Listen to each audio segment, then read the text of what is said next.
వేసవి కాలం నిజంగా మరి బయట పని చేస్తున్నవారు ఎంతమంది బయట పని చేస్తున్నారండి?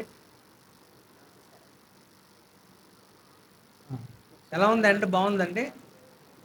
చెప్పాలి. ఇది హమ్మి వస్తుంది చూడు అక్కడ. ఎక్కువ తగ్గించు. బావుందా ఎండ? ఎక్కువుందా? బావుందా? చక్కగా పర్లేదండి. ఇంకా ఇంకో 10 డిగ్రీలు ఎక్కువైనా పర్లేదు మేము చేస్తాం అన్న వాళ్ళు ఉన్నారా ఎవరన్నా? ఆ! ఎవరికిష్టం? అంత ఉంటున్నప్పుడు అంత ఎండ ఉంటున్నప్పుడు మనం ఏం చేస్తారు? కొంచెం చల్లగా ఉంటే బావుంటది. కొంచెం కదా!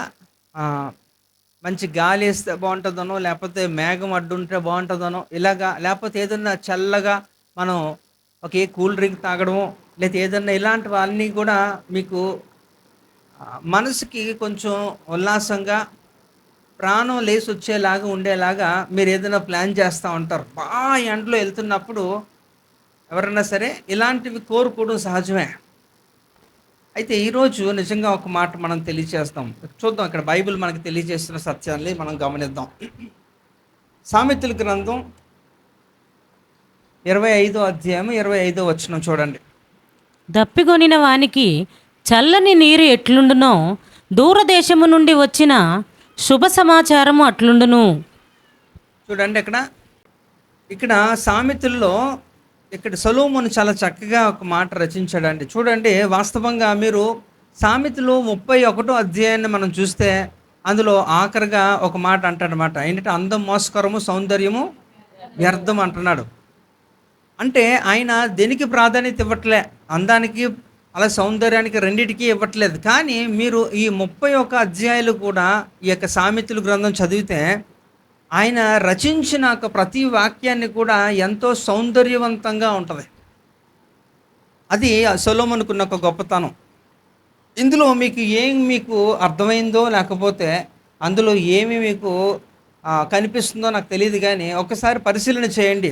ఇక్కడ చూడండి దప్పిగొన్న వానికి చల్లని నీరు ఎట్లుండునో దూరదేశము నుండి వచ్చిన శుభ సమాచారము అట్లుండును అంటున్నాడు. అంటే ఇక్కడ అందరికీ కూడా అందులోని నార్మల్‌గానే చాలామంది బయట పని చేస్తున్నప్పుడు అలసిపోయి చాలా చెమట ఎక్కువైపోయినప్పుడు, చెమట కారిపోతున్నప్పుడు ఆటోమేటిక్‌గా మనకు బాడీలో ఒక దేహంలో ఉంటున్న సాల్ట్స్ అన్నీ కూడా లవణాలన్నీ కూడా బయటికి వెళ్ళిపోతున్నప్పుడు మనకి దాహం వేస్తది. డీహైడ్రేట్ అయిపోతది బాడీ. అలాంటిది ఇంకా అధికమైన ఉష్ణోగ్రతలో మనం ఉంటున్నప్పుడు అది సహజంగా పని చేయకపోయినా గూడా ఎక్కువ ఉష్ణోగ్రతలో ఉంటున్నప్పుడు సహజ సిద్ధంగా ఏమైపోద్దట మనకి స్వెట్టింగ్ ఎక్కువైపోతది. అప్పుడు ఏమవుద్దంటే మనకి ఆటోమేటిక్‌గా దాహం వేస్తది. అప్పుడు ఇక్కడ చూడండి అందుకనే దప్పిగొన్న వానికి చల్లని నీరు ఎట్లుండునో అలాంటి సందర్భంలో ఎవరన్నా సరే ఒక చల్లని నీరు ఒక గ్లాస్‌తోని ఒక కోల్డ్ వాటర్‌ని తీసుకొచ్చి ఇచ్చారనుకోండి. అప్పుడు మీకు ఎలా అనిపిస్తదంటే ఒక్కసారిగా చాలా ఆహ్లాదకరంగా ఉంటదనమాట. ఒక దేహానికి ప్రాణం అప్పటి వరకు కూడా సొమ్మసిల్లిపోతున్న ప్రాణం ఒక్కసారే లేచొచ్చినట్టు మీకు అనిపిస్తది. ఎవరికన్నా గూడా అలాంటి సందర్భంలో. అయితే ఇక్కడ దాని తర్వాత చూడండి దాన్ని ఉటంకిస్తూ ఇక్కడ సొలొమోను తెలియజేస్తున్న సత్యం ఏంటంటే, దూరదేశం నుండి వచ్చిన శుభ సమాచారము అట్లుండునట. అంటే ఎలాగైతే మీరు బాగా దాహం కలిగి ఉంటున్నప్పుడు ఎవరన్నా కూడా ఒక మంచినీరు చల్లటి నీరు మీకు ఇచ్చినప్పుడు ఎలా మీరు ఫీల్ అవుతారో ఎలా మీకు అనిపిస్తుందో దూరదేశం నుండి సమాచారం కూడా అలాగే అనిపిస్తుందట. అది కూడా ఏంటట ఏం సమాచారం అయి ఉండాలి ఇది శుభ సమాచారం అయి ఉండాలి అంటే గుడ్ న్యూస్ అవ్వాలి. గుడ్ న్యూస్ అయితే ఆ రీతిలోనే దానికి అలా ప్రాణానికి అలాంటి ఫీల్ కలిగజేస్తదట. అయితే ఇక్కడ మనం చూద్దాం ఇక్కడ ఈరోజు మరి బైబిల్ గ్రంథంలో ఎవరు మరి దప్పిగొని ఉన్నారు అనేక విషయాలు మనం తెలుసుకోవడానికి ప్రయత్నం చేద్దాం. అలాంటిగా అదే రీతిలో మనం కూడా నిజంగా మీకు అంత భక్తి ఉంటే, మీరు నిజంగా రక్షణ పొందిన వారైతే, దేవుని పట్ల అంత భయభక్తులు ఉంటే మీరు ఎలా నడుచుకోవాలో కూడా మీకే అర్థమవుతది. ఇక్కడ ఒకసారి చిన్న మాట చూద్దాం. అయితే ఇదే మాటని మరి నీళ్ళ గురించి మాట్లాడుతూ దేవుడు కూడా యేసు ప్రభువారు కూడా ఒక మాటని తెలియజేస్తున్న సత్యాన్ని కూడా చూద్దాం. మత్తయి సువార్త 10వ అధ్యాయము 42 కూడా చూడండి. మరియు శిష్యుడని ఎవడు ఈ చిన్నవారిలో ఒకనికి గిన్నెడు చన్నీళ్లు మాత్రము త్రాగనిచ్చునో వాడు తన ఫలము పోగొట్టుకొనుడని నిశ్చయముగా మీతో చెప్పుచున్నాను. చూడండి, మనం ఇంకా ఎక్కువ ఎక్కువ ఏమీ కూడా ఇవ్వక్కర్లేదట. కానీ వాస్తవంగా దేవుడు చెప్తున్నాడు, అంటే ఆ చల్ల నీళ్ళు ఎవరికైనా ఇవ్వగలిగితే, ఒకళ్ళు ఇచ్చిన దానికి కూడా దేవుడట ఏం చేస్తారట, దాని ప్రతిఫలం ఎక్కడికి పోదట అండి. ఖచ్చితంగా అది మీకు ఎంతో కొంత ఉపయోగమే పడుతుంది. అంటే చల్లని నీళ్ళు ఎంత ఖర్చు అవుతాయండి? బాగా ఖర్చు అవుతాయంటారా? ఒక గ్లాస్ నీళ్ళు చాలా ఈజీగా. అయితే రానున్న రోజుల్లో మనం దేని గురించి యుద్ధాలు చేయాల్సి వస్తుందంటే నీటి గురించే యుద్ధాలు చేయాలి. ఇప్పుడు మనకి చాలామంది నీటి విలువ తెలియని వారు చాలామంది వృధా చేస్తూ ఉంటారు, దాన్ని సరిగ్గా సద్వినియోగం చేసుకోరు. ఇంకా చాలా ప్రాంతాల్లో ఈ రోజుకి కూడా మంచినీరు కొదువే, కొరతలో ఉన్నారు, వారికి నీళ్ళు కూడా రావట్లేదు. అయితే ప్రపంచం అంతటికీ కూడా అలాంటి యొక్క రోజు రాబోతుంది. మన అందరం కూడా ఇప్పటివరకు కూడా వేటి గురించి యుద్ధాలు చేస్తారు? హక్కుల గురించి, లేకపోతే విలువైన ఖనిజ సంపద గురించి మీరు యుద్ధాలు చేసి ఉంటారేమో, కానీ రానున్న రోజుల్లో నీటి యుద్ధాలే జరుగుతాయి. అయితే ఇక్కడ ప్రభువారు అంటున్న మాట చూడండి, మరియు శిష్యుడని ఎవడు ఈ చిన్నవానిలో ఒకనికి గిన్నెడు చన్నీళ్ళు మాత్రము త్రాగనిచ్చునో వాడు తన ఫలము కొనడని నిశ్చయముగా మీతో చెప్పుచున్నాను. కనుక ఎవరైనా సరే ఇతరులకి సహాయం చేసినప్పుడు ఒక కొంతగా నీళ్లు, గ్లాస్తో నీళ్ళిస్తే, ఒక గిన్నెతో నీళ్ళిస్తే కూడా ఆ ఫలం పోదట, ఖచ్చితంగా అది మీకు ఉంటుందట. కనుక ఇక్కడ కూడా మీరు ఆలోచించండి, చల్ల నీళ్ళు గురించి మాట్లాడుతున్నప్పుడు ఎంతమందికి ఇక్కడ అలవాటు ఉందంటే చల్ల నీళ్ళు ఫ్రిడ్జ్లో పెట్టుకొని నీళ్ళు తాగే అలవాటు? మీ ఒక్కరికైనా అలా మెల్లిగా ఎత్తుతారన్నమాట, అలా కడుక్కోవాలన్నమాట. అంటే ఎందుకు చెప్తున్నానంటే ఇది సహజంగా అందరికీ కూడా ఎలాంటిది ఉంటుంది, అది అలవాటు ఉంటుంది. అంటే నాకు బాగుందండి అని, కొంతమందికి గొంతు పట్టేస్తుంది కాబట్టి నేను తాగలేనండి, నేను త్రాగను అంటారేమో, కానీ ఇక్కడ చల్లని ఒక పదాన్ని వాడుతున్నాడు కాబట్టి మీరు ఆలోచించండి. చల్ల నీళ్ళు మనకి అవసరతలో ఉంటున్నప్పుడు, దప్పిగా ఉంటున్నప్పుడు, దాహం కలిగినప్పుడు దాని విలువ బాగా తెలుస్తుంది మనకి. అందులోని ఎక్కడ కూడా నీరు లేని ప్రాంతంలో మీరు బాగా దప్పిగా ఉంటున్నప్పుడు అలాంటి సందర్భంలో చల్ల నీళ్ళు ఇస్తే అది ఎంతో విలువగా, ఎంత విలువ అంటే మనం దానికి లెక్క కట్టలేనంతగా మనం దాని గురించి మాట్లాడతాం, చెప్పుకుంటాం. సో అదే రీతిలో ఇక్కడ దేవుడు కూడా అంటున్నాడు, మీ నోటి నుంచి వచ్చేది కూడా, ఆ మాట కూడా చల్ల నీళ్ళు ఎలాగైతే మీ ప్రాణాన్ని తెప్పరిల్ల చేస్తాయో, మీ నోటి నుంచి వచ్చే మాట కూడా అలాగే చల్లగా ఉండాలట, చల్లగా ఉండాలి. కానీ చాలామంది పొగలు కక్కుతూనే ఉంటారు కదా, వాళ్ళు ఇలా ముట్టుకుంటే చాలు, చాలా వాళ్ళు ఏమనేస్తారో, వాళ్ళ నోటి నుంచి ఏం మాట్లాడతారో ప్రతిదానికి కూడా అరుస్తూ ఉంటారు. కొంతమంది బీపీ ఎప్పుడు కూడా ఎక్కువ ఉంటుంది, వాళ్ళకి హై బీపీలో ఉంటారు వాళ్ళు ఎప్పుడు కూడా, వాళ్ళతోని కష్టమే అలాంటి వారు. కనుక ఇక్కడ దేవుడు చెప్తున్నాడు, మీ నోటి నుంచి వచ్చే మాట కూడా అలాగే చల్లగా ఉండాలి, దాన్ని బట్టి ఏమంట ఆదరించబడాలి. అందుకనే ఇక్కడ కూడా యెషయా గ్రంథంలో కూడా ఒక మాట తెలియజేస్తాడు. చూడండి, యెషయా 50వ అధ్యాయము 4వ వచనం కూడా చూడండి. అలిసిన వానిని మాటల చేత ఊరడించు జ్ఞానము నాకు కలుగునట్లు శిష్యునికి తగిన నోరు యెహోవా నాకు దయచేసి ఉన్నాడు. శిష్యులు వినున్నట్లుగా నేను వినుటకై ఆయన ప్రతి ఉదయమున నాకు వినుబుద్ధి పుట్టించుచున్నాడు. అదండి, చూసారు అక్కడ, అలసిన వానిని మాటల చేత ఊరడించు జ్ఞానము. అలసిపోయి ఉన్నారంటే ఏంటండి? అలసిపోయి అంటే బాగా పనిచేసి అలసిపోవడం అనేది కాదు అక్కడ. అంటే వారు అనేకమైన బాధల్లో ఉంటున్నప్పుడు, వారికి నిరీక్షణ కోల్పోయినప్పుడు, వారికి దిక్కు తోచని స్థితిలో ఉంటున్నప్పుడు, అలాంటి స్థితిలో ఉంటున్నప్పుడట మనం ఏం చేయాలట, వారికి మాటల చేత ఓరడించు, అంటే కంఫర్ట్ ఇవ్వాలి, ఆదరించు వారుగా నీ మాటలు ఉండాలి. కానీ వాడు ఆల్రెడీ అప్పటికే బాధల్లో ఉంటున్నప్పుడు వాడిని ఇంకా ఎక్కువ చేయడానికి మీ మాటలు ఉండకూడదు. కానీ ఏంటట, ఓరడించు మాటలు, ఆ జ్ఞానము నాకు ఇవ్వ అంటున్నాడు. కనుక మనం ఇతరుల్ని మనం ఆదరించేవారిగా మన యొక్క మాటలు ఉండాలి అనేది కూడా దేవుడు తెలియజేస్తున్నాడు. అంటే ఇక్కడ ఆ రెండింటికి లింక్ ఉంది. ఇక్కడ సొలొమోను 25:25లో మాట్లాడుతున్నాడు, సామెతల్లో మాట్లాడుతున్నప్పుడు ఆ రెండు కంటెక్స్ట్లు మనం తీసుకుంటే, దప్పిక కలిగిన వారు ఎవరైతే బాగా దాహం కలిగి ఉంటున్న వారికి చల్లటి నీళ్ళు ఇచ్చినప్పుడు వాడు ఎలా ఫీల్ అవుతాడో, అదే రీతిలోని దూరదేశంలో ఉంటున్న వారికి శుభ సమాచారం కూడా అదే రీతిలో ఉంటుందట, అట్లే ఉండునట, అలాగే ఉండాలట. కాబట్టి ఈరోజు మనం కొన్ని ఒక్క మాటలు కొంతమందిని మనం పరిశీలన చేద్దాం. బైబిల్ గ్రంథంలో కొంతమంది మరి బాగా దప్పికొని ఉన్నారు. మరి దేవుడు వారికి ఏ రీతిలో వారిని నడిపించాడో కూడా ఒకసారి మనం పరిశీలన చేద్దాం. నిర్గమకాండము 17వ అధ్యాయము 1-6 వచనాలు చూద్దాం.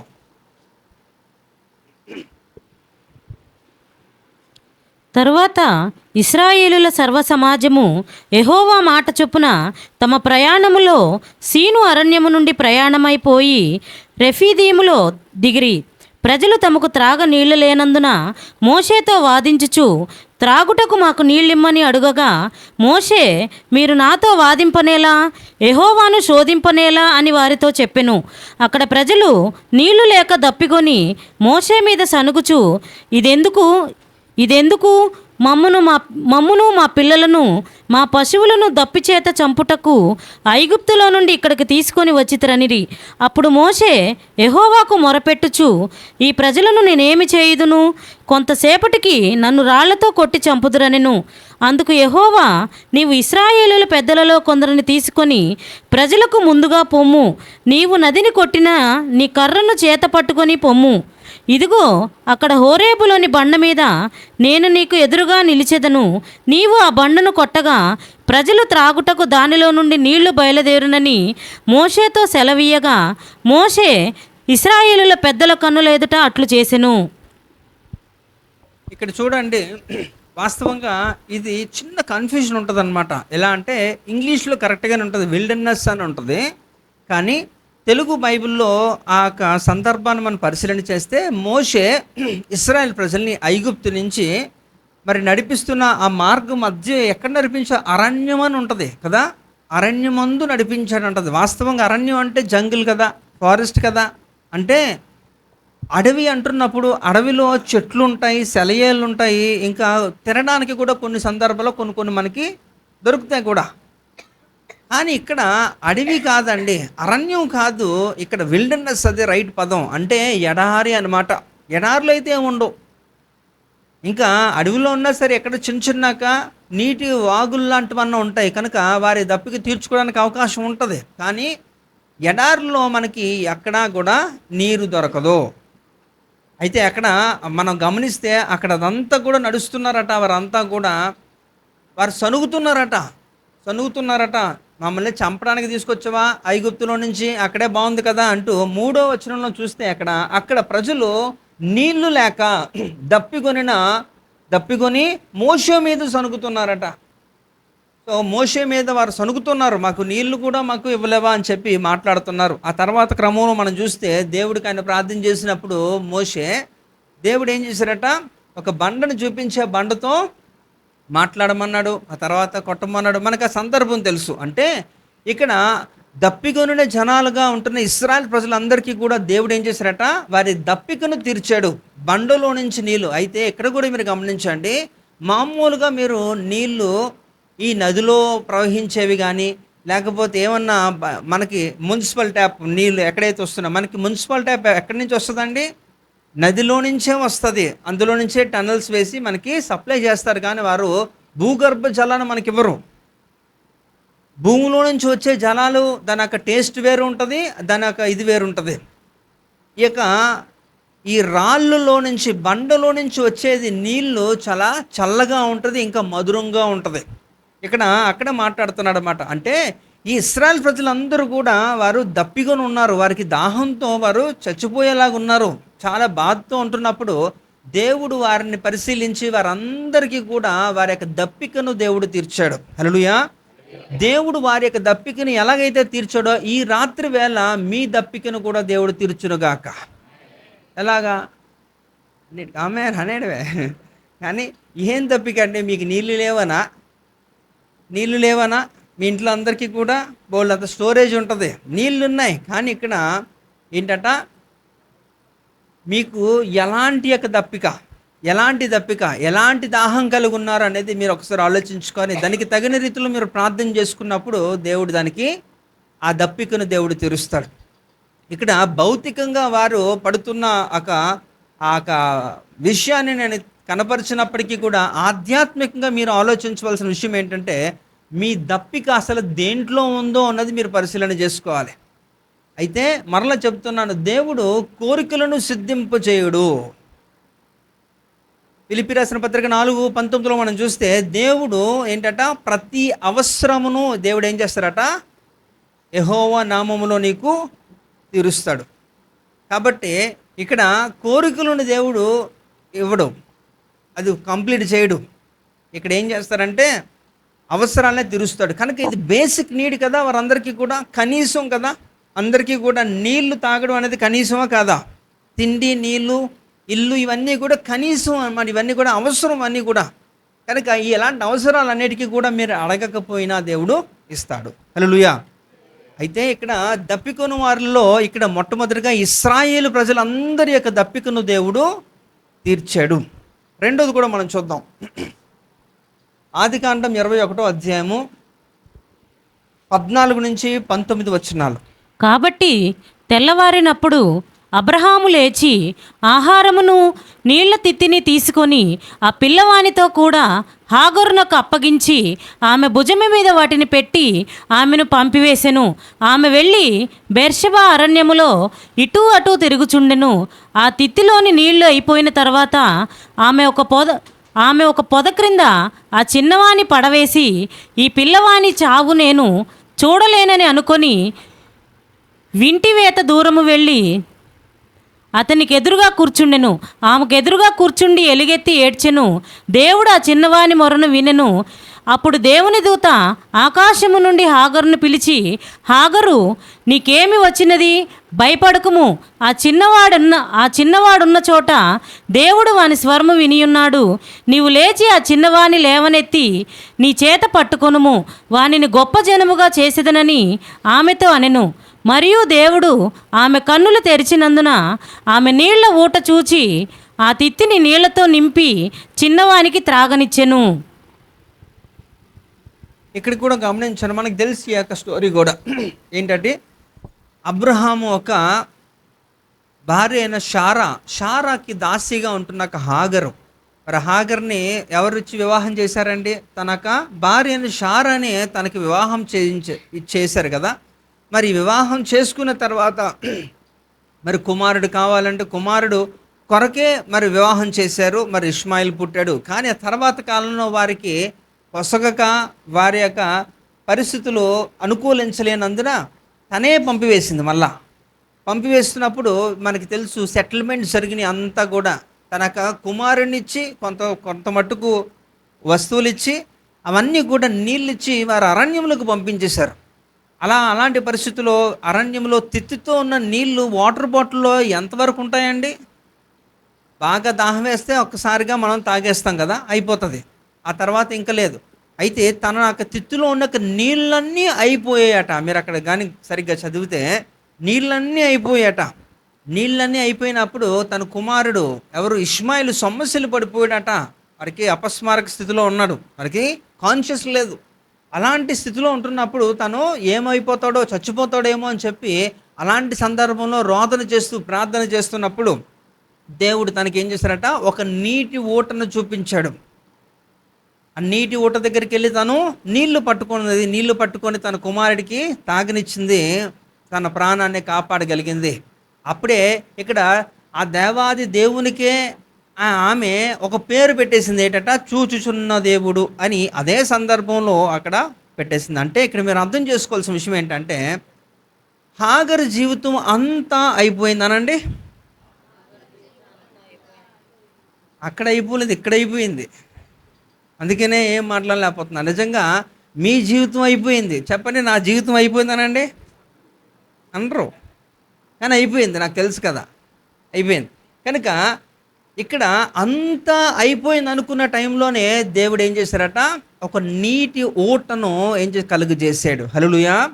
అంటే ఎప్పుడు కూడా మీరు గమనించండి, అన్ని దారులు మూసిపోయిన తర్వాతే మీకు ఏం చేస్తారట, దేవుడు గుర్తొస్తాడు కదా.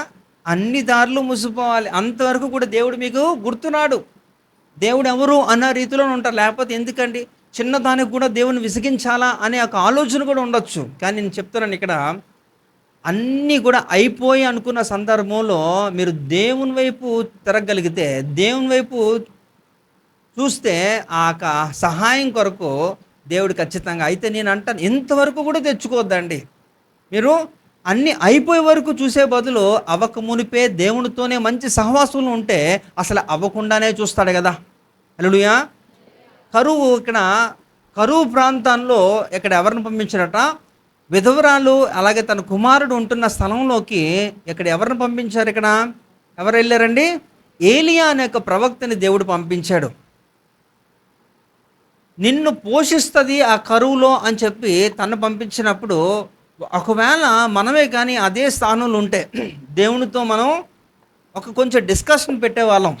ఎందుకంటే అదేంటి దేవా, ఇప్పుడు నేను ప్రవక్తగా ఉంటున్నప్పుడు అందులోని కరువు వచ్చిన ప్రాంతంలో ఏమీ దొరకదు కదా, అలాంటిది ఒక విధవరాల దగ్గరికి వెళ్తే విధవరాలు నన్ను పోషించడం ఏంటి అని చెప్పి కనీసం మనం కొన్ని మాటలన్నా మనం మాట్లాడే వాళ్ళమేమో. దేవునితో మనం మాట్లాడతాం, కానీ అక్కడ తను ఏమీ కూడా ప్రశ్న వేయలేదు. దేవుడు చెప్పిన రీతిలోనే ఎక్కడికి వెళ్ళిపోయాడట? అదే స్థలానికి వెళ్ళిపోయాడు.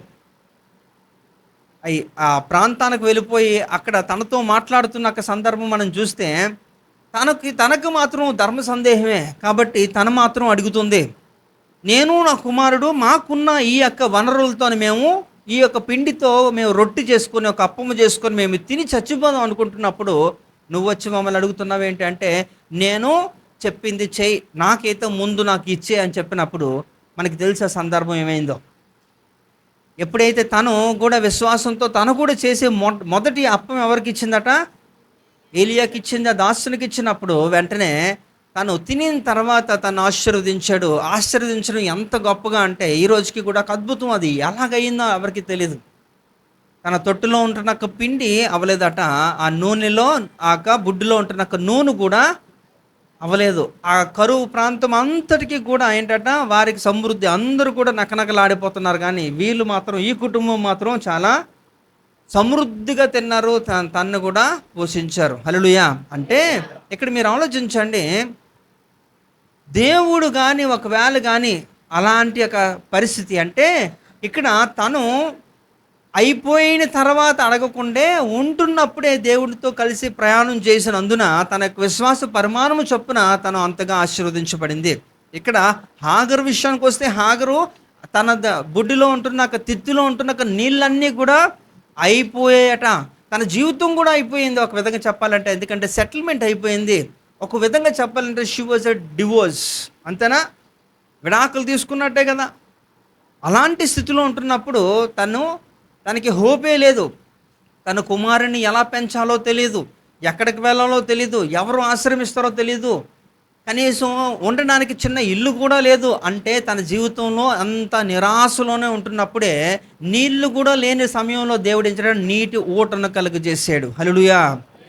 కాబట్టి ఇక్కడ దేవుడు ఏం చేశాడంటే, ఇష్మాయిలు హాగరు ఒక దప్పికను దేవుడు తీర్చాడు. వారి ఇరువురిని కూడా దేవుడు బ్రతికినిచ్చాడు. అంతేకాదట, దేవుడు వారిని ఎంతగా ఆశీర్వదించాడు అంటే, ఈరోజు కూడా మనం ఆలోచిస్తే తను ఎక్కడైతే ఆ స్థలంలో దేవుడు చూపించిన నీటి ఊటను బట్టి నీళ్లు పట్టుకొని తాగిందో అదే స్థలము ఈ రోజుకి కూడా గత దాదాపుగా 5,000 సంవత్సరాలుగా నీరు ఆగలేదండి. సౌదీ అరేబియాలో ఇప్పుడు అందరూ కూడా ముస్లిం సోదరులందరూ కూడా వారు అత్యధికంగా వారికి పవిత్ర స్థలమైన మక్కాలోకి వెళ్తుంటారు. ప్రతిసారి కూడా కనీసం ఒక్కసారన్నా వారి లైఫ్ టైంలో వారు వెళ్ళాలి. వారికి అదొక నమ్మకం, అక్కడికి వెళ్తే మంచి జరుగుతుందని. అక్కడికి వెళ్తున్నప్పుడు ఇప్పటికీ కూడా మీరు చూడండి, జంజమ్ అనే ఒక స్ప్రింగ్, ఒక బావి, ఆ బావిలో నుంచి ఈ రోజుకి కూడా వారు నీళ్లు తాగుతున్నారు. దేవుడు ఎప్పుడైతే ఆ అరణ్యంలో ఆ స్థలంలో దేవుడు ఆ నీటి ఊటను రప్పించాడో ఈ యొక్క ఇష్మాయేలు కొరకు, హాగరు కొరకు, అదే నీటి ఊట ఈ రోజుకి కూడా అలాగా కొనసాగుతూనే ఉంది. ఇంకనూ ప్రజలు తాగుతున్నారండి. హల్లెలూయా. వేవేల మంది, లక్షల కోట్ల మంది 5,000 సంవత్సరాలుగా ఆ నీరు అలానే వస్తుంది, ప్రజలు అలానే తాగుతున్నారు. కనుక నా దేవుడు నీ జీవితంలో అంతా అయిపోయింది అనుకున్న సమయంలో కూడా ఒక నీటి ఓటను రప్పించి నీకు దాహమును తీర్చగలిగిన సమర్థుడు నా దేవుడు. హల్లెలూయా. కనుక మీరు ఆలోచించండి, అయితే మీ దాహము దేనిదే ఉన్నది, వేటి నిమిత్తమే మీరు దాహం కలిగి ఉన్నారో కూడా మీరు పరిశీలన చేసుకోవాలి. మరి మూడోది కూడా మనం చూద్దాం. న్యాయాధిపతులు 15వ అధ్యాయము 18-19. అప్పుడు అతడు మిక్కిలి దప్పిగొనినందున యెహోవాకు మొరపెట్టి, నీవు నీ సేవకుని చేతి వలన ఈ గొప్ప రక్షణను దయచేసిన తరువాత నేనిప్పుడు దప్పి చేతను చచ్చి సున్నతి పొందిన వారి చేతిలోనికి పడవలెనా అని వేడుకొనగా, దేవుడు లేహిలోనున్న ఒక గోతిని చీల్చెను, దాని నుండి నీళ్లు బయలుదేరెను. అతడు త్రాగిన తరువాత ప్రాణము త్రెప్పరిల్లి బ్రతికెను. కాబట్టి దాని పేరు నేటి వరకు ఎన్హాక్కోరే అనబడిను. అది లేహిలోనున్నది. రైట్. ఈ సందర్భాన్ని మనం కానీ పరిశీలన చేస్తే ఇది అంటే మీరు బైబిల్ బాగా చదవాలి. ఏదో ఇక్కడ మేము ఎంతవరకు చెప్పగలుగుతాం, మాకు ఎంత సమయం ఉంటుంది, ఇక్కడ అంతా కూడా చరిత్రలు అంతా కూడా తవ్వుకొని చెప్పలేము. మాకు ఇవ్వబడింది 1 గంట సమయం మాత్రమే, అంతలో ఎంత అని మీకు చెప్పమంటారు.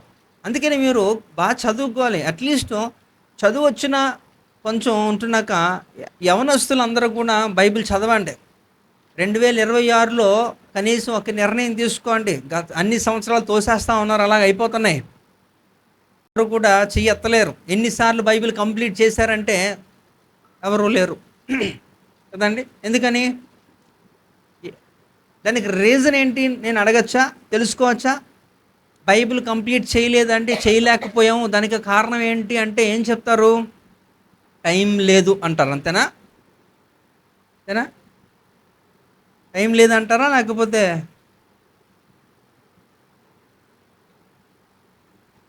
అదే చెప్తారు, ఇంకేం చెప్తారు? సమయం లేదు దేవునికి మాత్రం.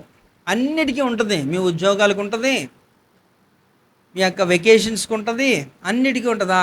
అవన్నీ కూడా అది ఎవరు చెప్పక, తినడానికంటే అది తినలేకపోతే చచ్చిపోతారు కదా, తినండి. కానీ తిని బలం పొందుకొని ఏం చేయాలట? త్వరగా ముగించండి. దేవుని వాక్యాన్ని చదవాలి బాగా.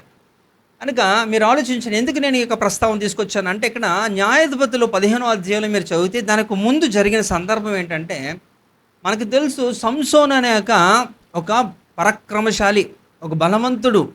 ఆ వ్యక్తి ఒక పచ్చి గాడిద ఎముకతోని, ఆ దవడ ఎముకతోని ఏం చేశారట? 1000 మందిని చంపేశాడు. ఆ 1000 మందిని చంపేసినాక ఆయన అలసిపోయి సొమ్మసిల్లిపోయి ఆయన దప్పిగా ఉంటున్నప్పుడు ఆయన పడిపోయాడు. ఆ గోతిలో పడిపోతే ఆ తర్వాత క్రమం అనమాట. దాని తర్వాత లింక్ ఇది. అప్పుడు ఏం చేస్తారట? అక్కడ చూడండి, లేహీలో అక్కడ జరిగింది ఆ సందర్భం. ఆ లేహీలో గోతులో నుంచి పడిపోయాడు. అందులో గోతులోంచి పడిపోయిన తర్వాత ఆయన మొర పెడుతున్నాడు దేవునికి, దేవా నాకు దప్పిగా ఉన్నది అని అంటున్నప్పుడు దేవుడు అక్కడ ఆ లేహిలో ఉంటున్న గోతులో నుంచే దేవుడు ఏం చేశారట? నీటి ఊటను పుట్టించాడు. హల్లెలూయా. తన ప్రాణాన్ని ఏం చేశారట? తను కాపాడుకున్నాడు. ఎప్పుడైతే ఆ యొక్క నీటి ఊటను ఆయన తాగాడో తన ప్రాణము తెప్పరల్ల చేసుకున్నాడు. ఆయన ప్రాణం అంతా వచ్చేసింది, మళ్ళా శక్తి వచ్చేసింది.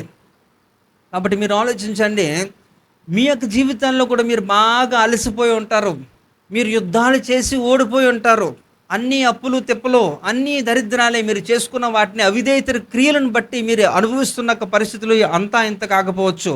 అలాంటి పరిస్థితుల్లో మీరు చేయాల్సిన పని అంటే, మీరు ఎక్కడైతే పడిపోయారో ఆ పడిపోయిన చోటే మీరు దేవుణ్ణి మొరపెట్టాలి, అడగాలి. దేవా నన్ను బలం నాకు ఇవ్వండి, నన్ను శక్తివంతుని చేయండి అని చెప్పి తను అలా అయితే అంతమందిని చంపాడు. ఒకవేళ కానీ ఆ సందర్భంలో దేవుడు కానీ తనకి సహాయం చేయకపోతే ఆ శవాల్లో 1001 శవం అయిపోద్ది. ఎవరిది? సంసోన్ది. అంటే ఆయన కూడా చనిపోవాలి. కాబట్టి ఇక్కడ మీరు ఆలోచించండి, తన యొక్క మొర దేవుడు ఆలకించాడు. ఎందుకంటే ఫిలిస్తీన్లందరినీ కూడా ఏం చేస్తారట? శత్రువులందరినీ కూడా ఇశ్రాయేల్ ప్రజల మీద అనునిత్యము దాడులు చేస్తూ యుద్ధాలు చేస్తున్న క్రమంలో న్యాయాధిపతిగా 20 సంవత్సరాలు మరి ఆ దేశాన్ని కాపాడాడు. ఇక న్యాయాధిపతిగా ఉంటూ ఇక సంసోను తర్వాత తన అంతం, తన యొక్క మార్పు అది వేరు. కానీ మరి నిజంగా వారందరిని కూడా కాపాడగలిగాడు కదా. కనుక తనని దేవుడు కాపాడాడు. లేహియాక ఆ గోతులో నుంచి దేవుడు ఏం చేశారట? ఆ యొక్క నీటి ఊటను రప్పించి తన ప్రాణాన్ని తెప్పరింపజేశాడు. కనుక మీరు కూడా మీ యొక్క జీవితంలో మీరు అలసిపోయినాక సందర్భాలు ఎన్నో ఉండొచ్చు. అది మీ అవిధేయతను బట్టో లేకపోతే ఇంక దేని నిమిత్తం నాకు తెలియదు కానీ, బట్ మీరు కూడా అలాంటి సందర్భంలో దేవుడిని జ్ఞాపకం చేసుకొని దేవునికి మొర్ర పెట్టగలిగితే దేవుడు కూడా మిమ్మల్ని కూడా అలానే లేపుతాడు. హల్లెలూయా. ఇంకా 2 సమూయేలు గ్రంథం 23 అధ్యాయము 15-16 వచనాలు చూద్దాం. దావీదు బెత్లెహేము గవిని దగ్గరనున్న బావి నీళ్లు ఎవడైనను నాకు తెచ్చి ఇచ్చిన ఎడల ఎంతో సంతోషించదనని అధికారితో పలకగా, ఆ 3 బలాఢ్యులు ఫిలిష్తీయుల దండు కావలి వారిని ఓడించి దారి చేసుకొని పోయి బెత్లెహేము గవిని దగ్గరనున్న బావి నీళ్లు చేది దావీదు నొద్దకు తీసుకొని వచ్చిరి. అయితే అతడు ఆ నీళ్లు త్రాగుటకు మనస్సు లేక యెహోవా సన్నిధిని పారబోసి, యెహోవా, నేనివి త్రాగను. అర్థమైందండి సందర్భం? చదివితేనే మనకు తెలుస్తుంది. ఓకే, ఆ లింకులు అన్నీ కూడా మీకు అర్థమవుతాయి. బాగా చదవాలి ఇవన్నీ కూడా. అట్లీస్ట్ ఈ 2026లో ఎవరు తీర్మానం చేసుకున్నారంటే నేను డిసెంబర్ 31 లోపు ఈ యొక్క 66 పుస్తకాలు నేను ముగించేస్తాను అని? ఇద్దరా? మిగతా వాళ్ళు తీర్మానమే లేదా? ఒక గోలే లేదు మీకు, లేదు. జ్యోతి అయిపోయిందా ఆల్రెడీ? 66 అయిపోయినాయా? అవుతాయా? డిసెంబర్ లోపు అయిపోతాయా? చదవాలి. తర్వాత మీరు చదువుదాం అనుకున్నా సరే గ్రంథాలు ఉండవు, అది గుర్తుపెట్టుకోండి. కానీ ఇక్కడ చూడండి, ఈ సందర్భం చూస్తే ఇక్కడ దావీదుకి ఎవరున్నారట? ఒక అక్క ఉంది, సెరూయా అనే అక్క. ఆమెకి 3 కుమారులు. అంటే దావీదుకి వారు 3 ఏమవుతారు? మేనల్లుళ్ళు అవుతారు. వాళ్ళ పేర్లు ఇవన్నీ కూడా ఆల్రెడీ చెప్పినవి ఇవన్నీ కూడా, కానీ మీరు మర్చిపోతారు అంతే. మీకున్నాక అంత టాలెంట్ కదండి. అందరికీ టాలెంట్ ఉంటుంది, మన సత్యాలకి మతిమరుపు పండేది ఒక టాలెంట్. హల్లెలూయా చెప్పండి. అది కనుక వాళ్ళు 3 కూడా ఏం చేస్తారు? బలాఢ్యులట వాళ్ళు. అక్కడ చూడండి, అక్కడ దావీదు బెత్లెహేము గవిని దగ్గరనున్న బావి నీళ్లు ఎవడైనను నాకు ఇచ్చిన ఎడల ఎంతో సంతోషించదునని అధికారితో పలకగా ఆయన అంటున్నాడు. అక్కడ ఎందుకంటే అక్కడ ఏం జరిగిందంటే ఆ సందర్భాన్ని మనం జ్ఞాపకం చేసుకోవాలి. అక్కడ బెత్లెహేంలో ఒక గవిని దగ్గర ఒక బావి ఉందండి. ఆ బావిలో నీళ్లు చాలా ఎలా అంత మధురంగా ఉంటాయంటే, ఒక లిటరల్గా చెప్పాలంటే టెండ కోకోనట్ వాటర్ లాగా ఉంటుందట. అంటే కొబ్బరి నీళ్ళుగా ఉంటాయంట. లేత కొబ్బరి నీళ్ళు ఎలా ఉంటాయి అలా ఉంటాయట. ఆ బెత్లెహేంలో గవిని దగ్గర ఉంటున్న బావిలో నీళ్లు అలా ఉంటాయట. ఆ నీళ్లు తాగాలనుకున్నాడట అంటే దావీదు. అయితే ఆ నీళ్ళు అంత సులువుగా మనకి రావు. ఎందుకంటే అక్కడ శత్రువులు సమూహం అంతా కూడా అక్కడ ఉంది. అక్కడికి ఎవడు వెళ్ళడమే తప్ప వచ్చేది ఉండదు, అలాంటి పరిస్థితి. కానీ ఇక్కడ దావీదు ఏమనుకుంటున్నట్ట, నాకు అది ఒక కోరుకుండిపోయింది, ఆ నీళ్లు నాకు కావాలి అని అధికారితో చెబుతున్నప్పుడు వాళ్ళు 3 వినేశారండి. ఆ 3 విన్నారట. వాళ్ళు ఏం చేశారట? వాళ్ళు ప్రాణాలకు పోరాడి తెగించి ఏం చేశారట అంటే ఏమవుతాడు ఇక్కడ? వాళ్ళ 3కి ఈ దావీదు ఏమవుతాడు ఇప్పుడు? మేనమామ. అయితే ఖచ్చితంగా ఆయన అడగడమే ఎక్కువ. ఖచ్చితంగా మేము ఎలాగన్నా తీసుకొస్తామని వాళ్ళ 3 మామూలు వాళ్ళు కాదండి. వారు యుద్ధ నైపుణ్యంలో బలాఢ్యులు, వారికి చాలా టాలెంట్స్ ఉన్నాయి. అలాంటి వారు ఏం చేశారంటే వెంటనే వాళ్ళందరినీ కూడా ఛేదించుకొని వాళ్ళందరినీ కూడా చంపుకుంటూ మొత్తానికి చాలా కష్టంతో వెళ్ళి ఆ నీళ్లు తీసుకొని వచ్చారు దావీదు దగ్గరికి. దావీదు దగ్గర తీసుకొచ్చినప్పుడు దావీదు చాలా భారం, చాలా దుఃఖం వచ్చేసింది అనమాట. ఆ నీళ్లు చూసి కూడా, మీరు ప్రాణాలుకి తెగించి నా కోసం ఈ నీళ్లు తీసుకొచ్చారు, చాలా సంతోషంగా ఉంది, కానీ నేను తాగను అన్నాడట. ఎలా ఉంటుందండి? ఎవరన్నా కూడా అలాగా మీకోసం అంత సాక్రిఫైస్ చేసి అంత రిస్క్ చేసిన తర్వాత నాకు వద్దులే అంటే ఏమంటారు? ఫోన్లేండి అంటారా? కోపం వస్తుందా? ఇంత రిస్క్ చేస్తే నువ్వు తీసుకోకుండా మళ్ళీ పక్కకు పెట్టేస్తావని చెప్పి కోపం వస్తుంది. కానీ ఇక్కడ వాళ్ళు కోపపడలేదు. కానీ ఇక్కడ ఏం చేశారట? అలా పెట్టేశారు. ఎందుకంటే మీ యొక్క ప్రాణం ఖరీదు ఉన్నమాట ఈ నీళ్ళు, అంతే కదా. మీరు ఒకళ్ళు ఏదన్నా చిన్న తేడా వస్తే చచ్చిపోతారు మీరు. అయితే మిమ్మల్ని అంత రిస్క్‌లో పెట్టి నేను ఆస్వాదించాలా అని చెప్పి ఆయన తాగలేదండి. తాగకపోగా ఆ నీళ్ళను చూసిన ఆనందం వ్యక్తం చేశాడు. చాలా ఆనందపడిపోయాడు దావీదు. ఇవన్నీ కూడా ఇవి ఇంత లోతుగా ఎవ్వడు చెప్పడు మీకు. ఎవ్వడు చెప్పడు. మీరు ఎక్కడికెళ్ళినా మీకు దొరకదు కూడా. మీకిక్కడ దొరుకుతున్నప్పుడు మీరు నిద్రావస్థలో ఉంటే ఎవడేం చేయలేడు. వినండి. కనుక అలాంటి యొక్క పరిస్థితిని మీకు వివరిస్తున్నాను. అంతో ఆనందపడిపోయాడట. వాస్తవంగా హీ వాజ్ వెరీ థర్స్టీ. ఎంతట ఆయనకి కోరికుంది. అదే రీతిలోనే ఆయన చాలా దప్పికొని ఉన్నాడు. అలాంటి సందర్భం నేను అదే చెప్పాను ఇందాక స్టార్టింగ్ అడ్రస్ చేస్తున్నప్పుడే. మీరు బాగా అలసిపోయి బాగా దాహంగా ఉంటున్నప్పుడు ఎవడన్నా సరే ఒక నీళ్ళు లేకపోతే చిన్న డ్రింక్ ఇస్తున్నప్పుడు మీరు రిజెక్ట్ చేయరు కదా. ఖచ్చితంగా ఇన్ఫ్యాక్ట్ వీళ్ళు ఆర్డర్ ఇంకా ఏం చేస్తారంటే నాకు అది కావాలని కూడా మీరు అడిగే విధానం ఉంటుంది. రిక్వెస్ట్ చేస్తారో కమెంట్ చేస్తారో కానీ but you will get it. ఎవరు రిజెక్ట్ చేయరు. కానీ ఇక్కడ దావీదు రిజెక్ట్ చేయగలిగాడు. ఎందుకంటే హీ డోంట్ వాంట్ టు, వాళ్ళ ప్రాణం ఖరీదుని నేను ఎలా తీసుకుంటాను అనుకున్నాడు. కానీ బట్ చాలా ఎంతో ఆనందపడిపోయాడు ఆ నీళ్ళు చూడగానే. నా కోసం వీళ్ళు ఎంత కష్టపడ్డారు, ఎంత చేశారని చెప్పి చాలా సంతోషం. అంటే నీకు కూడా నేను ఒక మాట తెలియజేస్తున్నాను. ఏంటంటే మీరు కూడా దేవుణ్ణి చూసి మీరు అంతగా సంతోషించాలి.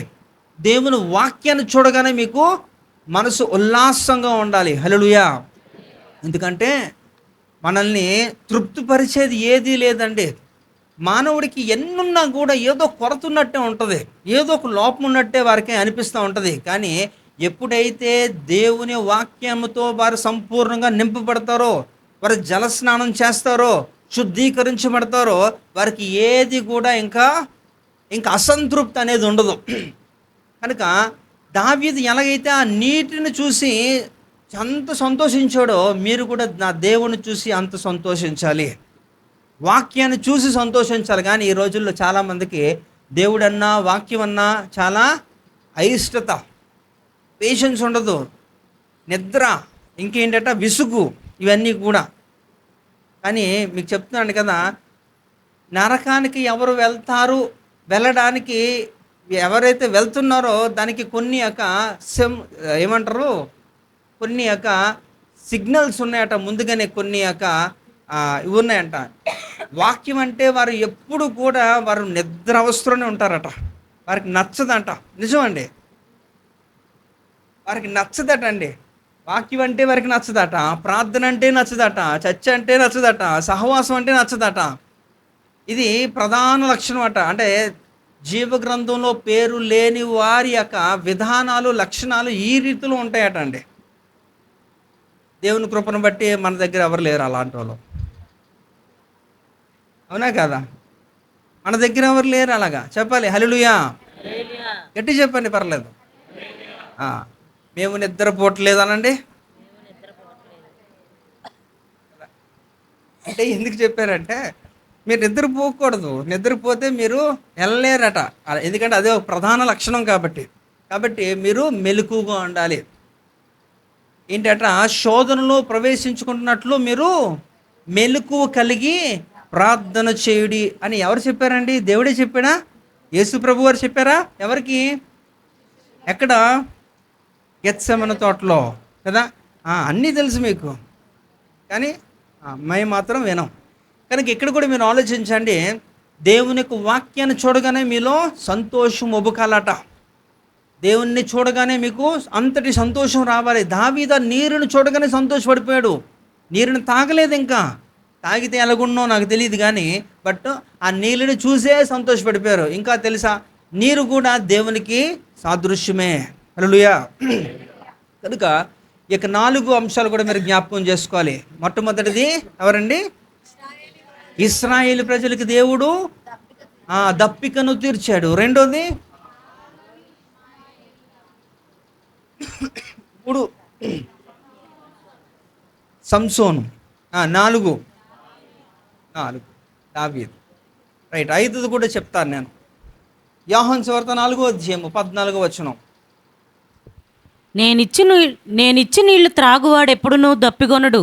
నేను వానికిచ్చి నీళ్లు నిత్య జీవమునకై వానిలో ఊరడి నీట బుగ్గగా ఉండునని ఆమెతో చెప్పెను. హల్లెలూయా. హల్లెలూయా. ఆ, ఇక్కడ ఏంటి సందర్భం అండి ఇక్కడ? ఉమ్, సమరయ స్త్రీ గురించి కదా. ఆ, మరి ఇక్కడ దేవుడు చెప్తున్నాడు వాస్తవంగా సమరయ స్త్రీ దేనికి వచ్చిందండి అక్కడికి? తను ఎందుకు వచ్చింది అక్కడికి? నీటి కోసం వచ్చింది. ఇప్పుడు మీరన్నా కూడా నీరు తెచ్చుకోవడానికి వెళ్ళేటప్పుడు మీ చేతిలో ఏముంటుంది? Water bottle. ఇంకా ఏమ్మా చెప్పు. బిందెలు, ఇంకా అంటే స్టోరేజ్కి ఇవన్నీ కూడా కదా, అవన్నీ కూడా కావాలి. వాస్తవంగా తను వెళ్ళింది అక్కడికే, నీళ్ళుకోనే వెళ్ళింది. అక్కడ యేసు ప్రభు వారు అక్కడ సమరయ స్త్రీతో ఆ మెట్టు మధ్యాహ్నం ఆయన మాట్లాడిన సందర్భంలో వాళ్ళిద్దరూ కూడా చాలా సంభాషణ జరుగుతుంది, చాలా క్వశ్చన్స్ వస్తాయి, చాలా మాట్లాడతారు. తను ఎవరు అంటే తన పేరు అయితే ఇవ్వలేదు మనకి.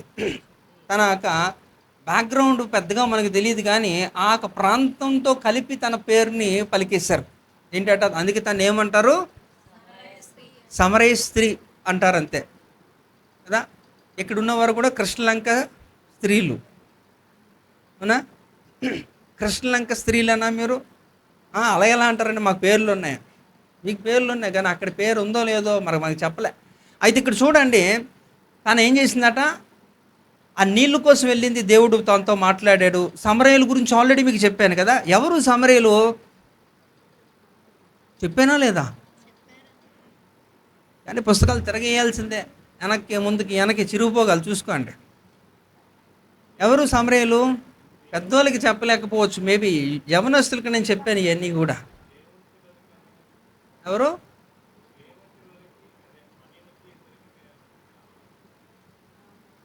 అన్నాడు ఒక్కడే వచ్చాడా యవనస్తుల గుడికి? ఇంకెవరు రాలేదా?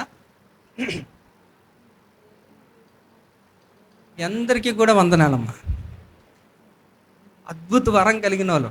వాస్తవంగా నాకు తెలిసి అపోస్తలుడైన పౌలు గారు 1 కొరింథీ పత్రిక 12వ అధ్యాయంలో 8 నుంచి 10 వచనాల్లో అక్కడ 9 ఆత్మవరాలు అన్నాడు కదా. అది 10 అని చెప్పాలా? 10, 9 కాదు 10. 10వ ఏడు తెలుసా? ఆత్మ చేత అనుగ్రహించబడు కాదు, అక్కడ దురాత్మ చేత అనుగ్రహించబడు మతిమరుపు అనే ఒక వరము. ఆ వరాన్ని మీరు పొందుకున్నారు కాబట్టి ఏమీ జ్ఞాపకం ఉండదు, అన్నీ మర్చిపోతూ ఉంటారు. కాబట్టి ఇక్కడ మీరు ఆలోచించండి, ఎవరట? ఈ యొక్క బబులోనియులు అంటే అన్యులే, అలాగే యూదులు అంటే దేవుని ప్రజలు. మరి బబులోనియులకి యూదా ప్రజలకి పుట్టిన సంతానమే ఇక సమరయులను మాట్లాడుకున్నాం కదా. ఆ సమరయులు అలాంటి వారు. అయితే ఇక్కడ మీరు చూస్తే అక్కడ దేవుడు ఏం చెప్తున్నట్ట వారితో, ఇక్కడ నేనిచ్చు నీళ్ళు త్రాగువాడు ఎవడు వాడెప్పుడును దప్పికొనడు. అంటే దేవుడు తాను వచ్చిందే నీళ్లు తీసుకోవడానికి. దేవుడు అంటున్నాడు నేనిచ్చు నీళ్లు త్రాగువాడు ఎప్పుడు కూడా దప్పికొనడు. ఇప్పుడు మీరు ఎన్నిసార్లు తాగుతారండి? రోజుకి నీళ్ళు తాగుతూనే ఉంటారు కదా. ఇప్పుడు దాహం వేస్తే ఇప్పుడు తాగితే ఇప్పుడు ఉంటుంది, మళ్ళీ తర్వాత దాహం వేస్తుందా రాదా? మళ్ళీ మామూలే. కానీ ఇక్కడ దేవుడు ఒక ఒక డిఫరెంట్ కంటెక్స్ట్లో మాట్లాడుతున్నాడు. నేను ఇచ్చి నీళ్ళు అంటున్నాడు. మరి ఆయన ఏమిస్తాడు? Alkaline water ఇస్తాడేమో. అందులో pH శాతం ఎక్కువ ఉంటుంది, 8.9, 9.0 అంత ఉండొచ్చు. అంత వాటర్ ఉందని, ప్యూరెస్ట్ ఫామ్ ఉందనుకోండి, మనకు సెల్స్ అన్నీ కూడా రీజెన్యువేట్ అయిపోతాయి. మన యొక్క దేహంలో ఉన్న కణాలన్నీ కూడా మరి ఎలాంటి యొక్క రోగాన్ని బారిన పడవట అన్నీ కూడా యాక్టివేట్ అయిపోతాయి. ఆ వాటరు అలా ఉంటుంది, చాలా కాస్ట్లీ ఆ వాటరు. ఒక బాటిల్ 1 లీటర్ 3000 రూపీస్ నుంచి 8000 రూపీస్ ఉంటుంది. ఆ వాటర్ మనం దొరకదు అది ఇక్కడ. అయితే అలాంటిది ఇస్తాడా? అంతకంటే ఎక్కువే నేను అనుకుంటాను. ఇక్కడ చూడండి, నేను ఇచ్చే నీళ్ళు త్రాగువాడు ఎప్పుడును దప్పికొనడు, నేను వానికిచ్చు నీళ్లు నిత్య జీవమునకై. అంటే దేవుడిచ్చే నీళ్ళట ఎక్కడ తీసుకొని వెళ్తాయట? నిత్య జీవమునకి. అంటే ఆయన ఎద్దకు తీసుకుని వెళ్ళిపోయే అంత రీతుల్లో ఏం చేస్తారు? వారిలోనే ఊరేడి నీటి బొగ్గుగా ఉండునని ఆమెతో చెప్పాను. నీళ్ళు అది అలా ప్రవహిస్తూనే ఉంటుంది. ఇక్కడ తను దప్పికొని ఉంది కాబట్టి నీళ్ళకి వచ్చింది, కానీ అక్కడ తను పొందుకొని వెళ్ళింది వేరు. నీళ్ళు కోసం వచ్చినప్పుడు నీళ్లు తీసుకొని వెళ్ళాలి కదా. తను వచ్చినప్పుడైతే కడవ పట్టుకొచ్చింది, కానీ వెళ్ళేటప్పుడు మాత్రం మనం అక్కడ చూస్తే సంథింగ్ ఇస్ మిస్సింగ్. ఏమైంది? చేతిలో లేదు. కానీ ఎంతో సంతృప్తితో వెళ్ళింది. వెళ్ళి ఊరిలో ఉన్న జనాలందరికీ కూడా తీసుకుని వచ్చేసింది. అక్కడే పెద్ద కూటం పెట్టేశారు. హల్లెలూయా. ఆ గ్రామం, ఆ సమరయులందరినీ కూడా ఒక్క ఊపులోనే మార్చేసిందండి. ఎవరు? ఆ సమరయ స్త్రీ. హల్లెలూయా. కాబట్టి మరి మీ దాహం ఏంటో నాకు తెలియదు. మీ దాహం ఏంటి? ధనదాహమా? ఇంకే దాహం?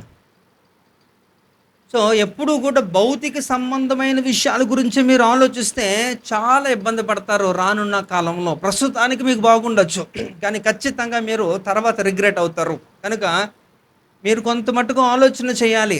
ఎప్పుడూ ఉన్న స్థితి అలాగే ఉంటే కష్టం, మార్పు చెందాలి. మీరు చిన్నప్పుడు ఎలా ఉన్నారు, ఇప్పుడు అలాగే ఉన్నారు అనుకోండి, ఏడు తేడాగా ఉన్నాడు అంటారా ఉండరా? కొంతమంది వయసు పెరిగిపోతుంటుంది కానీ బుద్ధి పెరగదండి. అబ్నార్మల్ చైల్డ్ అంటారు వాళ్ళని కదా. వాళ్ళు ఏం చేస్తారో వాళ్ళకే తెలియదు. సరిగ్గా మాట్లాడలేరు, సరిగ్గా రాయలేరు, సరిగ్గా తినలేరు, సరిగ్గా నడవలేరు, వారి పని వారు సంపూర్ణంగా చేసుకోలేరు. మీరు అలాంటి స్థితిలో ఉండకూడదు. కనుక మీరు కూడా వేటిపైన దాహం కలిగి ఉన్నారో మీరు ఆలోచించుకోండి. సో దేవుడు ఇచ్చేదట ఎప్పుడు కూడా వారు ఇంకెప్పుడు వాడు తప్పికొనడట. వాడు నిత్య జీవానికి వారు వెళ్ళే రీతిలో దేవుడు అలాంటి నీళ్ళు ఇస్తాడు. అంటే నీళ్ళు అంటే నేను చెప్పాను ఇందాక, వాక్యం అనే నీళ్ళు. సో వాక్యం మీరు ఎంతగా తీసుకుంటారో మీకు అంత మేలు, అంతగా మిమ్మల్ని శుద్ధీకరిస్తుంది. అందుకనే 119వ కీర్తన 9వ వచనంలో ఆయన తెలియజేస్తున్న సత్యాన్ని మరొకసారి చూడండి. యవ్వనులు దేని చేత తన నడతను శుద్ధి చేసుకుంటారు? నీ యొక్క వాక్యమును జాగ్రత్తగా చూచుకున్నట్టు చేతనే కదా. కాబట్టి దేవుని యొక్క వాక్యాన్ని అనునిత్యము కూడా ఎవరైతే వారి హృదయంలో భద్రం చేసుకుంటారో వారు శుద్ధీకరించబడతారు. వారి పాదములను దేవుడు తొట్టిల్లకుండా చేస్తాడు. కాబట్టి మీరు అనుకోవచ్చు నీ యొక్క సొంత తెలివి, జ్ఞానము, అందము, ఈ యొక్క అధికారం అవన్నీ కూడా ఆ సమయానికి అక్కరకు రావు. వేస్ట్ అవన్నీ కూడా. కొన్ని సంవత్సరాలుగా మనం వింటున్నప్పటికీ కూడా వీటి మీద మీకు మనసు లేకపోతే, ఇంకనూ మీరు గ్రహింపు లేకపోతే చాలా ప్రాబ్లమే మీకు. సరే, అవి చెప్పానా? ఆపేద్దామా?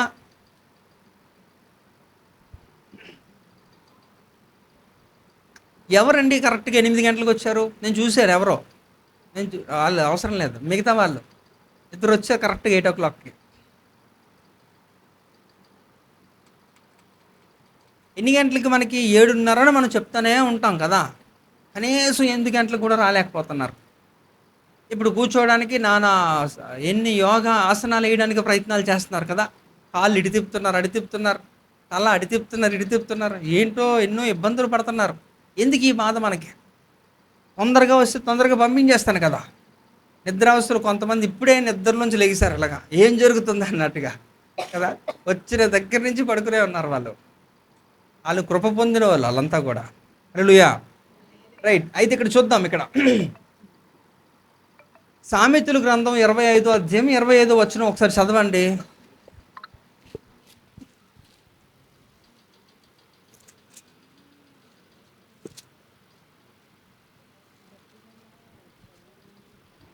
దప్పిగొనిన వారికి చల్లని నీరు ఎట్లుండునో దూరదేశము నుండి వచ్చిన శుభ సమాచారము అట్లే ఉండును.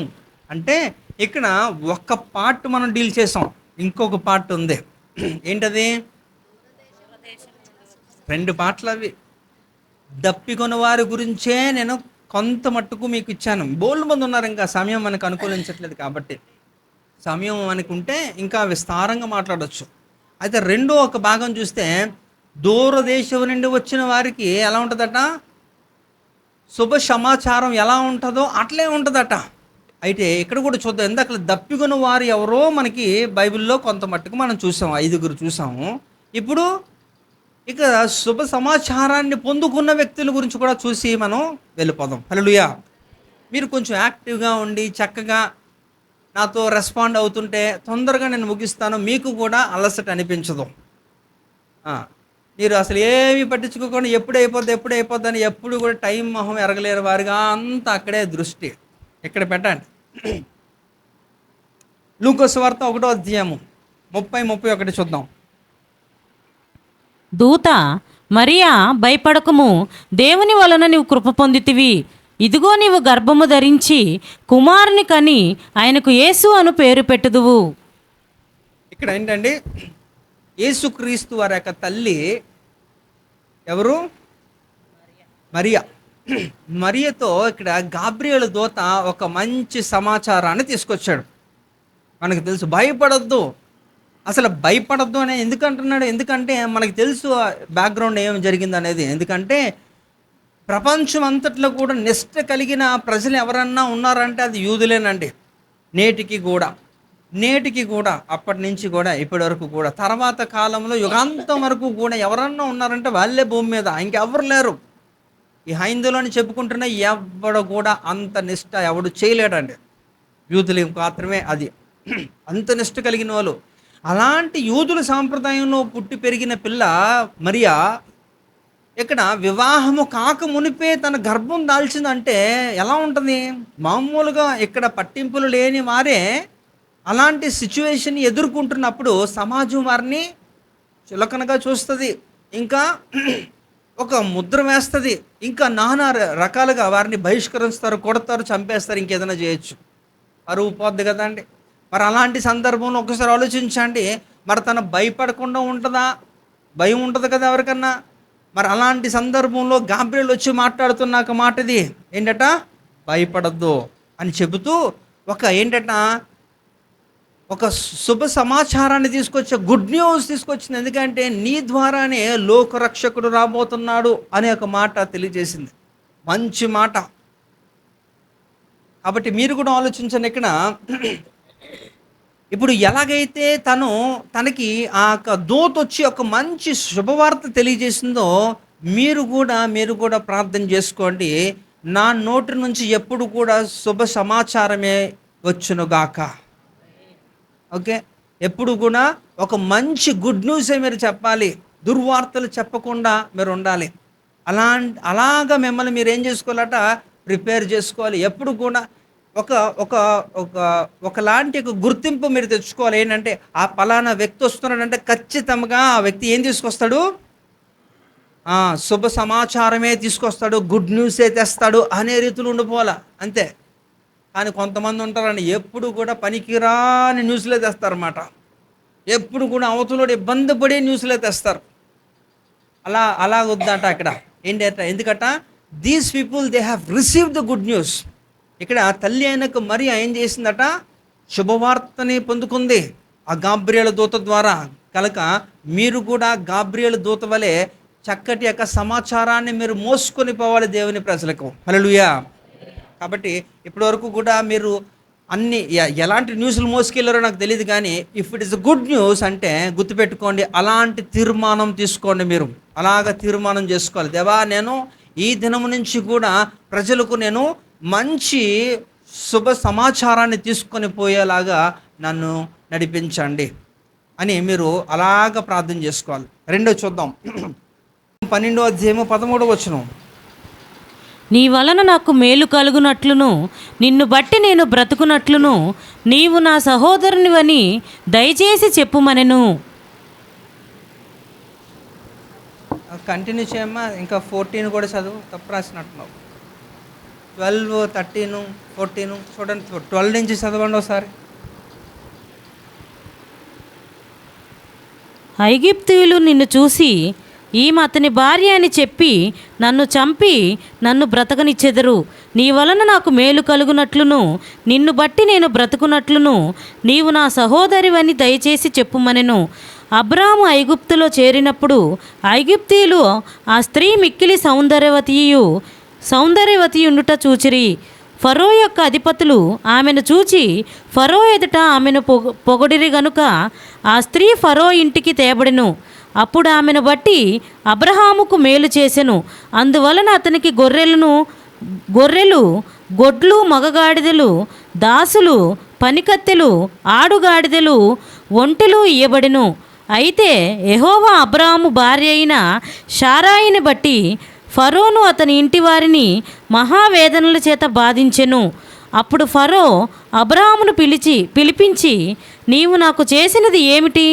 ఈమె నీ భార్య అని నాకెందుకు తెలుపలేదు? ఈమె నా సహోదరి అని ఏల చెప్పితివి? నేనామెను నా భార్యగా చేసుకుందునేమో. ఓకే, 13:2లో కూడా మనం చూస్తే, అబ్రహాము వెండి బంగారము పశువులు కలిగి బహుధనవంతులై ఉండెను. ఓకే, అంటే ఇది కనెక్టింగే. ఇక్కడ దేవుడు ఏం చేశారట, మనకు తెలుసు సందర్భం. మరి ఐగుప్తుకి కరువు వచ్చినప్పుడు కానాన్ నుంచి వారు అక్కడికి వెళ్ళిపోయారు. అక్కడ ఒక ఇష్యూ జరిగింది. మరలా అక్కడి నుంచి దేవుడు తన్ని అక్కడ ఆ సమస్య నుంచి విడిపించి, దేవుడు తనతో మాట్లాడి తన్ని ఎంతగా ఆశీర్వదించాడో ఒక గుడ్ న్యూస్ దేవుడు ఇచ్చాడు అబ్రహాంకి. ఏంటట, దేవుడు ఏం చేశారట, మీరు బహుజనాంగంగా మీరు ఉంటారని, మిమ్మల్ని అన్నిటితోని కూడా సమృద్ధిగా నేను ఆశీర్వదిస్తానని దేవుడు ఏం చేశారంటే, వెండి బంగారం అన్నిటితో కూడా దేవుడు పశు సంపదతోని, దాసీలతోని, ఇంకా పనివారితోని విస్తారంగా దేవుడు వారిని ఆశీర్వదించాడు అబ్రహాంని. కాబట్టి అబ్రహాం ఏ రీతిలో అయితే దేవుని చేత అట్టి యొక్క ఆశీర్వాదం ఒక గుడ్ న్యూస్గా పొందుకున్నాడో, దేవుడు కూడా మిమ్మల్ని అట్టి రీతిలో ఆశీర్వదించునుగాక. సో మీరు కూడా అలాంటి యొక్క ఆశీర్వాదము, ఒక శుభ సమాచారాన్ని మీరు పొందుకోవాలి. మీరు కూడా అనేకులకు దీవెనకరంగా ఉండాలనేది కూడా దేవుని యొక్క కోరిక. ఇంకా చూద్దాం, యోహాను సువార్త 5:6-9 యేసు వాడు పడియుండుట చూచి, వాడప్పటికి బహుకాలము నుండి ఆ స్థితిలోనున్నాడని ఎరిగి, స్వస్థపడగోరుచున్నావా అని వారిని అడుగగా, ఆ రోగి, అయ్యా, నీళ్లు కదిలింపబడినప్పుడు నన్ను కోనేటిలోనికి దించుటకు నాకు ఎవడునూ లేడు గనుక నేను వచ్చినంతలో మరి ఒకడు నాకంటే ముందుగా దిగునని ఆయనకు ఉత్తరమిచ్చెను. యేసు, నీవు లేచి నీ పరుపెత్తుకొని నడువుమని వానితో చెప్పెను. వెంటనే వాడు స్వస్థత నొంది తన పరుపెత్తుకొని నడిచెను. ఇక్కడ కూడా చూడండి, ఇక బెతెస్తే కోనేరు దగ్గర ఒక వ్యక్తి ఉంటాడండి. ఎన్ని సంవత్సరాలు? 38 సంవత్సరాలుగా ఒక రోగిగా ఉన్నాడు. నడవలేడు, అక్కడే కూర్చొని ఉంటాడు. అందరికీ స్వస్థత వస్తుంది. ఆ కోనేటిలో దిగిన ప్రతి ఒక్కడికి వస్తుంది, కానీ వీడికి రావట్లే. కారణం ఏంటో తెలుసా? వీడు వెళ్దాం అనే లోపు, ఎందుకంటే ఒక లిమిటెడ్ నెంబర్ అనమాట. రోజుకి ఒక్కడే లేకపోతే ఇద్దరు, ఇలాగ లిమిటెడ్ నెంబర్తోనే జరిగేది, అందరికీ ఒకసారి రాదు. కనుక ఒక దూత వచ్చి ఆ నీటిని కదిలిస్తే అప్పుడు ఎవరైతే మొట్టమొదటిగా వెళ్తారో వారికే స్వస్థత. వీడు వెళ్దాం అనుకునే లోపు ఎవడొకడు దూకేస్తున్నాడట. సో అలాగా ఎంతకాలం జాప్యం అయిపోయిందంటే 38 సంవత్సరాలు వాడు అలానే ఉండిపోయాడండి, కోనేరు దగ్గర అలాగ ఉండిపోయాడట. కానీ యేసు ప్రభు వారు ఎప్పుడైతే అక్కడికి వచ్చారో, యేసు ప్రభుతో వాడు అడుగుతున్నాడు, నీకు ఇష్టమైతే నన్ను ఏం చేస్తావు, స్వస్థపరుస్తావా అని అడిగినప్పుడు దేవుడు ఆ పలికిన మాట అది ఏంటంటే, చివరిగా చూస్తే, నువ్వు నీ పరుపెత్తుకొని వెళ్ళు అన్నాడు. దేవుడు ఒక స్వస్థత వెంటనే ఆయనకి ఇచ్చాడు. అంటే ఇక్కడ వాడికి ఒక సమాచారం, అంతవరకు కూడా వాడికి విడుదల లేదు, ఎవడు కూడా వాడితో మాట్లాడలేదు, ఎవడు కూడా వాడిని ఆదరించలేదు. కానీ యేసు ప్రభు వారు ఒక గుడ్ న్యూస్ చెప్పారు. చెప్పగానే అక్కడ వెంటనే ఆయనక దేహంలో గొప్ప క్రియ జరిగిపోయింది, గొప్ప స్వస్థత వచ్చి దేవుడు చెప్పిన రీతిలో వాడు పరుపెత్తుకొని వాడు వెంటనే నడిచేసాడు, వెళ్ళిపోతున్నాడు. అంటే మీరు కూడా మీ జీవితంలో ఆలోచించండి, మరి ఎన్ని సంవత్సరాలుగా మీకు స్వస్థత లేదు, విడుదల లేదు, ఏదో బందీకానంలో అయితే బలహీనతలో ఎక్కడ చిక్కుకున్నారేమో, కానీ నా దేవుడు దగ్గర నుంచి మీరు ఒక శుభ సమాచారాన్ని కానీ మీరు పొందుకోగలిగితే మీకు వెంటనే విడుదల.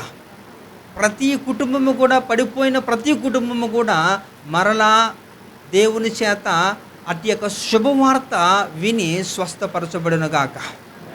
కనుక మీరు ఆలోచించండి, వీరందరూ కూడా ఒక మంచి సమాచారం వారు పొందుకోగానే వారి జీవితంలో గొప్ప కార్యాలు జరిగిపోయినాయి. సో మీరు కూడా you need to wait to receive such a good news. మీరు కూడా అలాంటి శుభ సమాచారాన్ని దేవుని దగ్గర నుంచి పొందుకునే రీతిలో, లేకపోతే దైవజనుడి ద్వారా, లేకపోతే ప్రవక్త ఏదో ఒక రీతిలో దైవిక కార్యము మీ జీవితంలో అలాంటి శుభవార్త మీరు పొందుకోవడానికి సంసిద్ధులై ఉండాలి. ఇంకా చూద్దాం, మార్క్స్ వార్త 5:19. ఆయన వానికి సెలవీయక నీవు నీ ఇంటివారి యొద్దకు వెళ్ళి ప్రభువు నీ యందు కనికరపడి నీకు చేసిన కార్యములన్నిటినీ వారికి తెలియజెప్పమనెను. ఇదేంటండి? సందర్భం తెలుసా? మీరు మాట్లాడితే నేను ముగించేస్తాను, అది అయిపోతుంది. ఇక్కడ మీదే ప్రాబ్లం. ఈ సందర్భం ఏంటి? మార్క్స్ వార్త 5వ అధ్యాయం ఏంటట దాని గురించి మాట్లాడుతుంది. అధ్యాయం చెప్తే అందులో నాకు మ్యాటర్ చెప్పే అంత సామర్థ్యత మీకు లేదని నాకు తెలుసు, కానీ కనీసం ఇక్కడ చూసిందన్న కూడా చెప్పచ్చు ఆ సందర్భాన్ని బట్టి.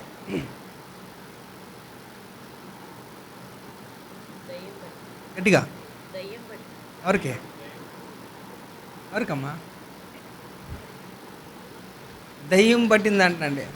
శానా అనే ఒక దయ్యం పట్టింది ఒకడికి. ఎవరికి? ఒక యవనస్తుడికి దయ్యం పట్టేసింది. గెరాస్ అనే ఒక స్థలంలో. వాడు ఏం చేస్తున్నాడట? వాడు సమాధుల్లో తిరుగుతున్నాడు. 5వ అధ్యాయం 1వ వచనం నుంచి మీరు చదువుకున్న తర్వాత, ఇప్పుడు కాదు, ఆ సమాధుల్లో తిరుగుతున్నాడు. వాడిని గొలుసులతో బంధించారు. బలాఢ్యులు కూడా వాడిని పట్టుకుని ఆపలేకపోతున్నారు. అలాంటి సందర్భంలో యేసు ప్రభు వారు ఆ ధర నుంచి అలాగా వస్తున్నప్పుడు యేసు ప్రభుని చూసి వీడే పరిగెత్తుకొని అవన్నీ తెంపుకొని పరిగెత్తుకొని వెళ్ళిపోయి మోకాళ్ళ మీద ఉండిపోయి దేవునితో మాట్లాడుతున్నాడు ఆయన. ఎవడు? ఆ దయ్యం పట్టిన సేన మాట్లాడుతున్నప్పుడు దేవుడు ఆయన్ని ఒక సమాచారం ఇచ్చాడన్నమాట. ఇలా మాట్లాడగానే శుభ సమాచారం వాడు రిసీవ్ చేసుకోగానే వెంటనే వాడిలో ఉంటున్నాక ఎన్ని దెయ్యాలండి? ఎన్ని దెయ్యాలు? 6000 దెయ్యాలు. 2000 దెయ్యాలని ఎక్కడ ఉంది చెప్పండి? ఎక్కడుంది? అదే మిస్టేక్. 2000 సేన అంటే 2000 దెయ్యాలు కాదండి, 6000 దెయ్యాలు. ఒక సేన వ్యూహం అంటే 6000 అంటే వాడిలో ఉంటున్నది 6000 దెయ్యాలు. ఒక్కసారిగా ఏమైపోయాట? అవన్నీ కూడా వెళ్ళిపోయి ఎక్కడికి వెళ్ళిపోయాట? అవన్నీ ఎక్కడికో వెళ్ళిపోలేదు, మీలోకి వచ్చాయి కదా, మీలోకి వచ్చాయి. అందుకని మీరు అలా కన్ఫ్యూజ్ అయిపోతున్నారు ఏంటని అక్కడ. అయితే ఈ 6000 దెయ్యాలు 2000 ఒక పందుల్లోకి వెళ్ళిపోయాయి. అందుకని మీరు ఏం చేస్తారంటే ఆ 2000 అనేది అక్కడ తీసుకొని అయితే ఈ పట్టిన దెయ్యాలు 2000 అనుకుంటున్నారు అక్కడ. నో, అక్కడ 2000 పందుల్లోకి వెళ్ళిపోయి ఆ పందులన్నీ కూడా చనిపోయే కొండ నుంచి దూకేసి ఎక్కడ నీటిలో పడిపోయి చచ్చిపోయే సముద్రంలోకి వెళ్ళిపోయాట. అంటే ఒకసారి ఆలోచించండి, ఎన్ని దయ్యాలు అవన్నీ కూడా అంటే వాడు శుభ సమాచారాన్ని పొందుకున్నప్పుడు వాడికి ఒక గొప్ప విడుదల వచ్చేసింది. అంటే గుడ్ న్యూస్ అనేది అంత సులువు కాదు, కానీ గుడ్ న్యూస్ కానీ మీ దగ్గరికి వస్తే మాత్రం అది నిజంగా ఒక గొప్ప విడుదల, అది గొప్ప ఒక క్రియ, అద్భుతమే జరుగుతుంది ఈ యొక్క వ్యక్తి. అయితే మీరు ఆ సందర్భం తర్వాత కూడా మీరు చదివితే ఆ వ్యక్తి ఏమైపోయాడట? వాడికి దయ్యాలు పట్టేసే కదా, వాడికి దేవుడు విడిపించాడు, గొప్ప విడుదలిస్తే వాడు ఏం చేశాడట? అది అయిపోయిన తర్వాత యేసు ప్రభుతో అంటున్నాడు, దేవా నేను నిన్ను వెంబడిస్తా, నీతో వచ్చేస్తాను అంటున్నాడు. అంటే దేవుడు ఏమన్నాడు తెలుసా? అరే నాతో వద్దు, కానీ ముందు నీ కొరకు ఇంట్లో నీ భార్య అనే పిల్లలు ఎదురు చూస్తుంటారు, ముందుకు వాళ్ళని కనపరుచుకో, వాళ్ళ దగ్గరికి వెళ్ళమని దేవుడు చెప్పాడు.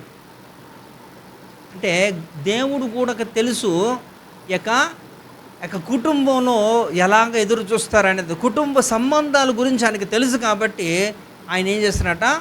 ముందు వారిని సంతోషపరచు, వారిని ఏం చేయాలట? వారిని సమాధానపరచు. ఎందుకంటే వారికి ఉన్న ఒక బిడ్డలందరూ కూడా ఆ నాన్న ఇలాగ అయిపోయాడు అని చెప్పి వారు ఎంతో దుఃఖంతో రోధిస్తూ, మాకు నాన్న లేడు, ఎందుకంటే ఆడు ఎక్కడ సమాధంలో తిరుగుతున్నాడు, అందరికీ నాన్నలు ఉన్నారు, అందరికీ తల్లిదండ్రులు ఉన్నారు, కానీ మాకు లేరని చెప్పి వారు ఎంతో దుఃఖాక్రాంతులు అయ్యి ఆ బిడ్డలంతా ఏడుస్తున్నారట. తన భార్య కూడా ఏడుస్తుంది. అందుకనే ఈయన ఎప్పుడైతే ముందు నిన్ను వెంబడిస్తారంటే నన్ను వెంబడించదు, ముందు ఇంటికి వెళ్ళమన్నాడు. కాబట్టి మీరు ఆలోచించండి, ఇక్కడ దేవునికి తెలుసు ఇక కుటుంబాన్ని నిర్మించిందే దేవుడు. కాబట్టి ఆ కుటుంబ వ్యవస్థ బాగుంటున్నప్పుడట అంతా కూడా బాగుంటుంది.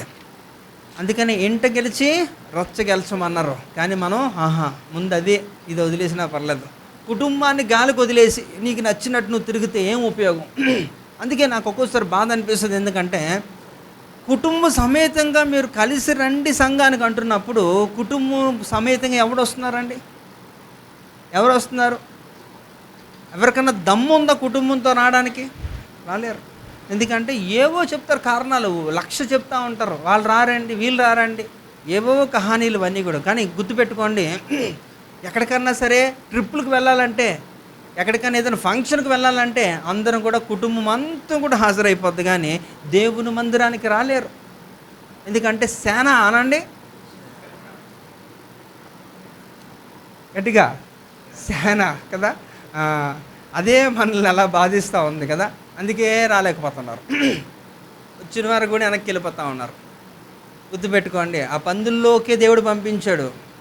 అయితే ఇంకా 4000 ఏమైపోయాయని నేను మొన్నటి నుంచి ఆలోచిస్తూ ఉన్నాను. యాక్చువల్గా 6000 దయ్యాల్లో 2000 ఆ పందులు ఉంటే అక్కడికి వెళ్తే మరి 4000 ఏమయ్యాయని నేను అనుకుంటున్నాను, కానీ నాకు తెలిసిపోయింది ఈరోజు ఏంటంటే అవన్నీ మన సంఘంకి వచ్చాయి. హల్లెలూయా. చెప్పండి, ఏం పర్లేదు కదా. వాటితో మీరు యుద్ధం చేసి చేసి చేసి ఓడిపోయారు అంతే. విచిత్రం ఏంటంటే ఎవడన్నా యుద్ధం చేసి పోరాటం చేసి గెలవాలి కదా, కానీ ఓడిపోతున్నారు ఇక్కడ. అది కాబట్టి కొంచెం రోషం తెచ్చుకోండి, కొంచెం దేవుని కొరకు రోషంగా ఆ భక్తి చేయండి, అది మీకు మేలు.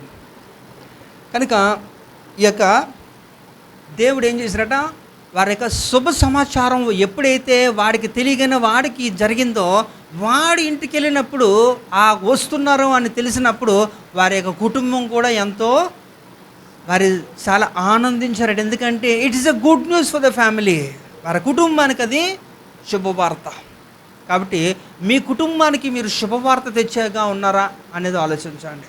లేకపోతే ఏం చేశారో మరి.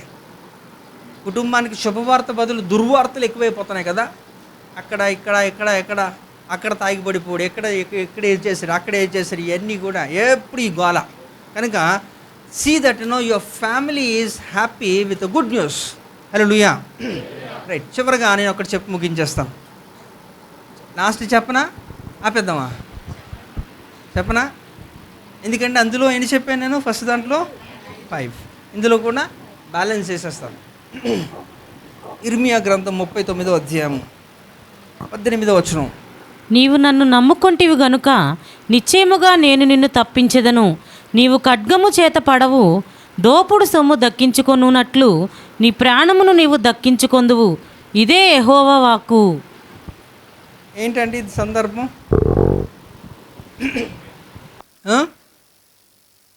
ఇది కూడా నేను దీని గురించి, ఇది ఒక స్పెషల్ క్యారెక్టర్.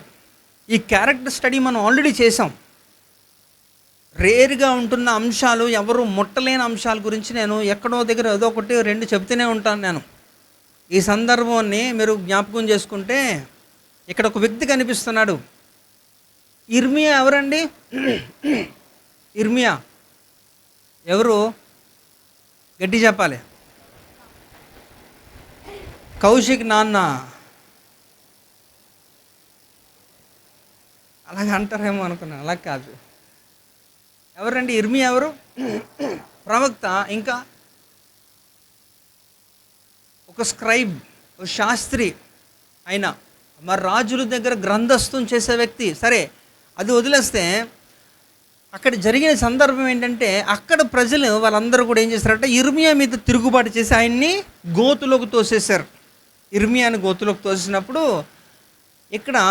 ఇక్కడ రిస్క్ చేసి ఇక్కడ ఒక నపంసకుడు ఎబెద్మెలెక్ అనేది విన్నారా? చెప్పాను నేను, ఇవన్నీ కూడా చెప్పింది నేనే కదా, నాకు అన్ని జ్ఞాపకమే. ఎబెద్మెలెక్ గురించి నేను మీకు చెప్పాను, మన వీడియోస్లో కూడా ఉంటే చూసుకోండి. ఈ ఎబెద్మెలెక్ ఏం చేశారట, ఆ వ్యక్తిని కాపాడడం కొరకు ఏం చేశారంటే, ఆ గోతులో పడిపోయిన ఇర్మియా అనే దైవజనుడు, గొప్ప ప్రవక్తని కాపాడడం కొరకు ఈ గొడౌన్లో ఉంటున్న పీలికలుగా ఉంటున్న వేస్ట్ గుడ్డలన్నీ కూడా ఏం చేశారట, అన్నీ కూడా ఒకదానికి కట్టి ఒక తాడులా చేసి ఏం చేశారట, ఆ తాడుని కిందకేసి ఆ గోతులో నుంచి ఆయన పైకి లాగాడండి. ఎవరు? ఈ యొక్క ఇర్మియాని కాపాడాడు. ఎవరు? ఎబెద్మెలెక్ అనే నపుంసకుడు. అయితే ఇక్కడ మీరు తెలుసుకోవాల్సింది ఏంటంటే, ఆ రోజు ఆయనకి అది కాపాడాడు కాబట్టి దేవుడు తనకిచ్చిన ఒక వాగ్దానం, ఒక శుభ సమాచారం ఏంటో తెలుసా? అదే చదవండి ఒకసారి.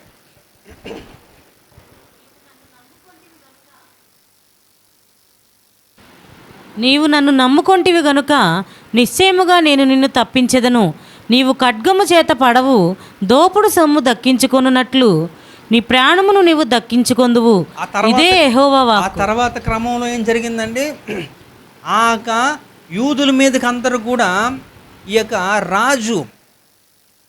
రాజు దండయాత్రకు వచ్చినప్పుడు ఈ బబులోను సామ్రాజ్యానికి చెందిన ఒక వ్యక్తి, ఈ యొక్క ఎవరు, నెబుకద్నెజర్ అనే ఒక రాజు దండయాత్రకు వచ్చినప్పుడు అందరినీ కూడా ఖడ్గంతో సంహరించాడు, చంపేశాడు, పట్టుకొని వెళ్ళిపోయాడు, చెర తీసుకొని వెళ్ళిపోయాడు.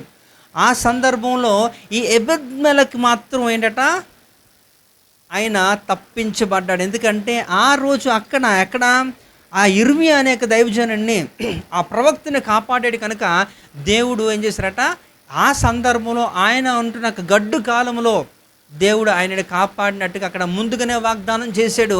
ఆ శుభ సమాచారం దేవుడు ముందుగానే ఆయనకి చెప్పాడు కనుక ఆయన తప్పించబడ్డాడు. దోపుడు సొమ్ము గురించి రాశాడు చూడండి. అక్కడ దోపుడు సొమ్ము దక్కించుకున్నట్లు నీ ప్రాణమును నువ్వు దక్కించుకొందువు, ఇదే యెహోవా వాక్కు. అంటే నిన్ను మినహాయించారు, నిన్నేం చేశారట, పక్కకు పెట్టేశారు, నిన్నేం చేయలేదు, నిన్న ఒక్క గీత కూడా నీ మీద పడలేదు, నువ్వు తప్పించబడ్డావు, నీ ప్రాణం నువ్వు దక్కించుకున్నావు. అందరూ పోయారు. ఆఖరికి ఈ కాలంలో ఎవరండి, సిద్కియా అనే రాజు ఉన్నాడు. సిద్కియా అనే రాజు ఈ యొక్క ఇర్మియా కాలంలో పనిచేస్తున్నాడు. ఆ సిద్కియా అనే రాజుకి ఏం చేశారు తెలుసా, వారందరూ కూడా వచ్చి అందరినీ పట్టుకొని వెళ్ళిపోయారు, సంఖ్యలు వేసి రోడ్డు మీద నడిపించుకొని వెళ్ళిపోతూ అందరూ చూస్తుండగా, సిద్కియా చూస్తుండగా తనకు కుమారుల్ని చంపేశారు, ఖడ్గంతో చంపేశారు. సిద్కియా 2 కళ్ళు కూడా ఇలా తాటి ముంజులు తీసినట్టు తీసేశారండి. రాజుని అలాగా అంత చిత్రవద చేసి చంపేశారు. ఆయన కూడా ఖడ్గానికి బలైపోయాడు. కానీ అక్కడ ఉంటున్న ఈ ఎబెద్మెలెకు మాత్రం తప్పించబడ్డాడు. హల్లెలూయా.